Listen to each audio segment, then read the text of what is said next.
सभी किसान भाइयों का स्वागत है एक और नई वीडियो में। तो किसान भाइयों, आज मैं आपको इस वीडियो में बताऊंगा कि क्या हर सीड हमारा जो होता है वो गर्मी में हो जाता है, गर्मी के हाई टेम्परेचर में बढ़िया प्रोडक्शन दे पाता है या नहीं दे पाता है, किन कारणों की वजह से हमारा जो बीज होते हैं जो हम मान के चलो या सर्दियों में लगाते हैं या बरसात में लगाते हैं वो हमारा गर्मी में फेल हो जाता है या नहीं होता है। इसके बारे में थोड़ी सी आपको जानकारी दूंगा, क्योंकि क्या होता है कि ज़्यादातर हमारे जो भी नए किसान भाई है या कुछ पुराने किसान भाई है वो क्या होता है कि इसी कारण हमारे ज़्यादातर लॉस में हर साल आ जाते हैं। क्योंकि वो क्या करते हैं कि जो सीड हमने बरसात में लगाया है या हमने सर्दियों में लगाया था उसी को हम गर्मियों में भी लगा देते हैं और हमारे हानि हो जाती है और हम रोगों को भी नहीं समझ पाते और पौधों की जो हमारी कंडीशन होती है किस प्रकार से हमारे पौधे खराब हो जाते हैं या उनमें प्रोडक्शन नहीं लग पाती है, फलों का साइज नहीं बन पाता है, बहुत सी ऐसी बातें होती है, उनका हम शिकार हो जाते हैं और हम सोचते हैं कि कोई रोग लगा या हमसे अच्छी तरीके से देखभाल नहीं हुई, ठीक है, और हाई टेम्परेचर भी पौधों का सहन नहीं हुआ। देखो किसान भाइयों, जो भी हमारे सीड होते हैं मैं सिंपली आपको बताता हूं कि कुछ सीड होते हैं हमारे जो कि हमारे ऑलराउंडर होते हैं, हर मौसम में हो जाते हैं, चाहे हम सर्दियों में लगाओ,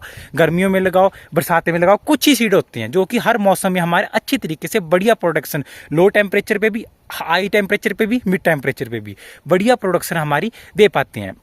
बहुत से किसान भाई क्या करते हैं कि जो सीड हमारा सर्दियों में उगाया जाता है, सर्दियों में हमारा जो टमाटर उगाया जाता है वो हमारा लो टेम्परेचर सहन करने की उसमें जो क्षमता होती है वो ज़्यादा होती है, ठीक है, क्योंकि सर्दियों में टेम्परेचर बहुत ज़्यादा ठंड के कारण डाउन होता है और गर्मियों में और जो हमारा सर्दियों में टेम्परेचर जाता है 30 तक ज़्यादा से ज़्यादा होता है, उस तक वो सहन कर पाती है। जैसे हमारे बहुत से सीड होते हैं, लेकिन किसान भाई उसी सीड को हमें गर्मियों में लगा देते हैं, जबकि गर्मियों में हमारा टेम्परेचर 35 से ऊपर ही रहता है। जब 35 और 15-10 का हमारा फर्क होगा, ठीक है, जो सीड हमारा 10 और 15 में और 20 में अच्छी प्रोडक्शन दे पा रहा है वो 35 से ऊपर 50 के टेम्परेचर तक कैसे दे पाएगा, ठीक है, तो वो नहीं हो पाता है, ठीक है। कुछ सीड होते हैं जो हो जाते हैं, जैसे हमारा मान के चलो बाहू है, बहुत से किसान भाई गर्मियों में लगा देते हैं, ठीक है। ये ऐसा भी नहीं है किसान भाइयों कि वो सीड नहीं होगा, उसमें थोड़ा सा क्या होगा, रोग लगने के चांसेस होते हैं वो 90% बढ़ जाते हैं। सबसे ज़्यादा जो टेम्परेचर में हम ऐसा करते हैं तो सबसे ज़्यादा मेन रोग होता है बैक्टीरियल विल्ट, वो सबसे ज़्यादा उन्हीं सीड्स को लगता है जो उस मौसम के लिए स्पेसिफिक बनाए नहीं गए होते हैं, उनको ये बैक्टीरियल विल्ट लगती है। जैसे बाहू हो गया, बाहू पे हमारी बैक्टीरियल विल्ट लगती है गर्मी में, या हमारे और सीड हो गए उनमें भी हमारी बैक्टीरियल विल्ट लगती है, क्योंकि जब टेम्परेचर हाई होता है तो पौधे की जड़ों की जो क्षमता होती है गर्मी सहन करने की वो उतनी नहीं होती है और पौधे हमारे खराब हो जाते हैं। जब पौधे की क्षमता ही नहीं होगी तो ऑटोमेटिकली हमारे पौधे खराब होते ही होते हैं। तो आपको इस बात का विशेष ध्यान रखना। जैसे हमारा साहू हो गया किसान भाई, इसको मैंने सर्दियों में भी लगाया है, बरसात में भी लगाया है, गर्मी में भी लगाया और ये हर टेम्परेचर में हमारा बहुत बढ़िया प्रोडक्शन देता है साहू।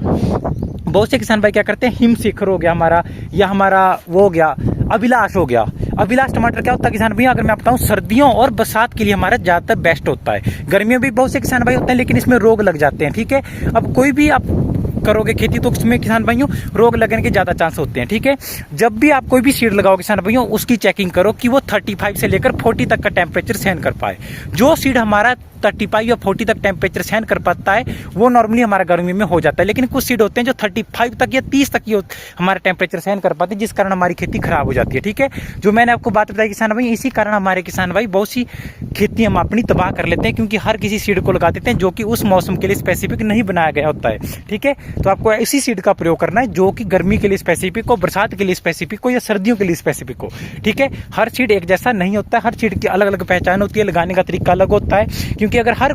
आप मान के चलो जो हमारा सीड है उसकी आप देखभाल कर लेते हो, बैक्टीरियल विल्ट की भी आप स्प्रे कर देते हो, रोगों की पहचान कर लेते हो, पानी की बढ़िया व्यवस्था करते हो, हमारी खाद पानी की बढ़िया व्यवस्था करते हो, तो उनमें क्या होगा, आपको कारण देखने को मिलेंगे कि उसमें प्रोडक्शन उतनी नहीं लग पाएगी, फ्लावरिंग पड़ेगी, फ्लावरिंग गिर जाएगी, और भी जो आप काम करोगे उसको 100% भी दोगे तो भी आपको पौधे में रिजल्ट आपके 10% मिलेंगे, ठीक है। ये कारण होता है फ्लावरिंग कम लगना, पौधे की ग्रोथ रुकना, ठीक है। ये कारण होता है जब हम सही सीड को नहीं लगाते। अभी जैसे हाई टेम्परेचर रहता है गर्मियों में, तो जैसे साहू हो गया हमारा, हिमसोना हो गया, मानिको हो गया, दस्तावनो हो गया, अंसलो हो गया, अभिनव हो गया, इस प्रकार के सीड को आप लगाओ। बहुत से आते हैं, सलार हो गया, बहुत सी ब्रांड्स के आते हैं, उनका आप प्रयोग करो ताकि हाई टेम्परेचर में आपको ज़्यादा से ज़्यादा बढ़िया रिजल्ट देखने को मिले। तो आपको ज़्यादा से ज़्यादा वीडियो को अपने किसान भाइयों के साथ शेयर करना है ताकि कोई भी किसान भाई हमारे गलत सीड का प्रयोग ना करें। अभी भी कोई नर्सरी तैयार कर रहे हैं, कोई ट्रांसप्लांट कर रहे हैं, कोई कुछ कर रहा है, तो इन बातों का आपको विशेष रूप से ध्यान रखना है। तो किसान भाई आज की वीडियो में आपके लिए सिर्फ इतना, इन बातों का विशेष रूप से ध्यान रखें। तो मिलते हैं किसी नई वीडियो में।